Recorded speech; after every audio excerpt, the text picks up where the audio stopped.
SSC steno 2023 में किस तरीके से प्रिपरेशन करें। बहुत से ऐसे स्टूडेंट हैं जो कहीं ना कहीं इस डाउट में रहते हैं, क्योंकि टाइम जो है कैलेंडर आउट हो चुका है। आपके पास 10 महीने का टाइम है, एग्जाम आपको नवंबर के फर्स्ट वीक में होंगे। मैंने आपको बताया था हर एक चीज़, तो आप ध्यान से आप सभी चीज़ें सुना करिए। अब यहाँ पे जीए की स्ट्रेटजी वीडियो मैंने डाल दी है, लेकिन इंग्लिश किस तरीके से पढ़े बहुत इंपॉर्टेंट है। 100 मार्क्स की इंग्लिश आती है और वही आपकी कहीं ना कहीं निर्णायक होती है आपके फाइनल रिजल्ट के लिए। तो यहाँ पे पूरी स्ट्रेटजी मैं बताऊंगा। 2000 प्लस वैकेंसी 2023 में भी आपकी एक्सपेक्टेड आप देख सकते हो। जो भी मैं चीज़ें बताता हूँ बिल्कुल एकदम जेन्युइन कैलेंडर बारे में बताया, हर एक चीज़। नोटिफिकेशन जो है वो थोड़ा मैंने आपको जुलाई अगस्त में बताया था, वो आपका जून जुलाई में बताया था, अगस्त में आपका हो गया, ठीक है। लेकिन आपके लिए अच्छा हुआ ना, आपको टाइम मिल गया। और सबसे इंपॉर्टेंट चीज़ मैं आपको बता दूँ कि यहाँ पर जो आपको टाइम मिला हुआ है, इसको अगर आप अच्छे से यूटिलाइज कर लोगे तो हो सकता है आप 4600 ग्रेड पे नौकरी पालो। हो सकता है कि एसएससी स्टेनो जो स्टूडेंट सीखना चाहते हैं वो कहीं ना कहीं सीख के पा सकते हैं, क्योंकि 10 महीने सीख भी सकते हो, बहुत कुछ कर सकते हो। अब यहाँ पे इंग्लिश किस तरीके से पढ़े, यहाँ पे आपको मैं बताऊंगा। सबसे पहली चीज़ आपको क्या करनी है कि इंग्लिश के लिए रीडिंग बहुत इंपॉर्टेंट है। तो अभी से ही जो न्यू ईयर वगैरह बना लो, फिर 4 या 5 तारीख से आप स्टार्ट करो। घर में एक न्यूज़पेपर का वो कर दो कि भैया दो दिन में एक न्यूज़पेपर मेरे को चाहिए। जिन लोग घर में फाइनेंशियल कुछ इशू है, 2 दिन या हफ्ते भर में, तो आप डेली एक मॉर्निंग में उठो, ब्रश कर रहे हो ना तो आप पेपर लेके बैठिए, ब्रश करते रहो, पढ़ते रहो, चाय पी रहे हो पढ़ते रहो। ये जो भी आप कर रहे हो ना, मॉर्निंग का जो भी रूटीन है उसमें आप पेपर को शामिल कर लो, जिससे आप पढ़ते रहो, देखते रहो। और पेंसिल हाथ में ले लो और जो भी मीनिंग ना है उसको अंडरलाइन करते रहो, जो भी चीज़ समझ में अंडरलाइन करते रहो। फिर जब आप ये जो भी पेपर जो है पूरा पढ़ लो, फिर उसको वहाँ पे वो चीज़ें आपकी लिख लो, ठीक है भाई। इसका मतलब ये होता है, इसका मतलब ये होता है, बस वो लिखना है, ठीक है। ऐसा नहीं कि उसको कॉपी में उतारना है, क्योंकि वो सारे वर्ड आपके डेली रिपीट होंगे। जब आप डेली पढ़ने लगोगे ना तो वो डेली आपको याद होने लगेंगे, बस उसको वहीं पे ही लिख लो, बस ठीक है। लिखने के बाद पेपर साइड में रख दो। तो ये जो रूटीन है आपको डेली फॉलो करना है। 10 महीने का टाइम है, 10 महीने बाद आप देख लेना कि आपकी इंग्लिश इतनी अच्छी हो जाएगी। क्योंकि जितने भी स्टूडेंट से मैंने बात करी वो सिर्फ यही कहते हैं, सर मेरी जो भी आज इंग्लिश है वो कहीं ना कहीं रीडिंग की वजह से, और आज मुझे इंग्लिश में पढ़ना अच्छा लगता है। और इंग्लिश आपकी इतनी ज़्यादा इंपॉर्टेंट है कि हर अदर एग्जाम में आपका कहीं ना कहीं आपको हेल्प करेगी। जब आप कहीं ना कहीं किसी डिपार्टमेंट में वर्क करेंगे तो भी कहीं ना कहीं आपकी इंग्लिश जो है, इंग्लिश में लेटर आपको बनाने पड़ेंगे, बहुत सी ऐसी चीज़ें आप सभी को करनी पड़ेंगी। तो ये चीज़ें आप अच्छे से ध्यान रखें।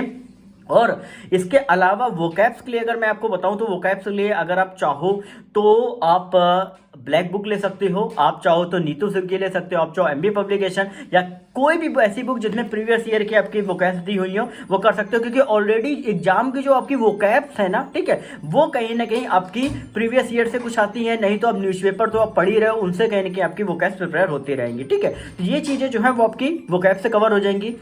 अब इसके अलावा एडिशनली तुम क्या कर सकते हो, वो आप ये कर सकते हो कि प्रीवियस ईयर में आपके जो भी फिल इन द ब्लैंक्स, जो भी अंडरलाइन सेंटेंस, जो भी एरर्स के क्वेश्चन है वो आप प्रीवियस ईयर के सॉल्व कर सकते हो। या जितने भी एग्जाम एसएससी कराती है, जरूरी नहीं कि स्टेनो के, जितने भी CPO, CGL, MTS, selection board, सारे की कंपाइलेशन की किरण की बुक आती है इंग्लिश की।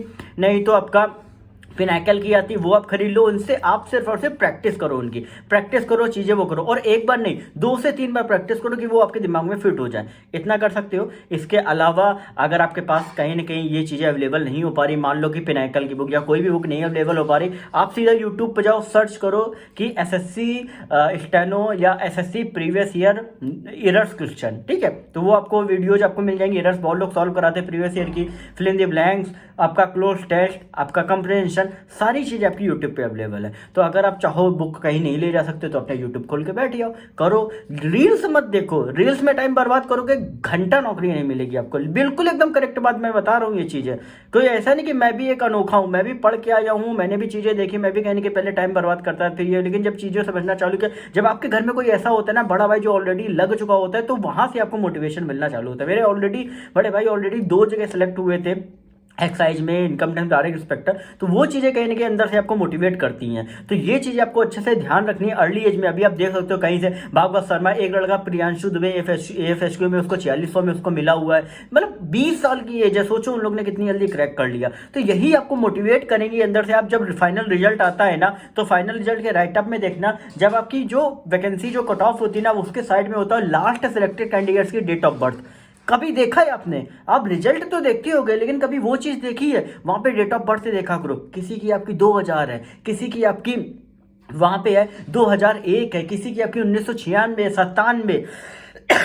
देखो बहुत से स्टूडेंट ऐसे हैं जो अर्ली एज में निकाल लेते हैं। यार वो निकाल पा रहे हो तो तुम क्यों नहीं निकाल पा रहे हो? बस यही चीज़ है ना कि पढ़ नहीं पा रहे हो, तो पढ़ लो, मौका है। और इंग्लिश की जो स्टडी जो बताए फॉलो कर लो। कोई भी डाउट है इंस्टाग्राम पर सरकारी नौकरी वाले बाबा टाइप करके पूछ लेना।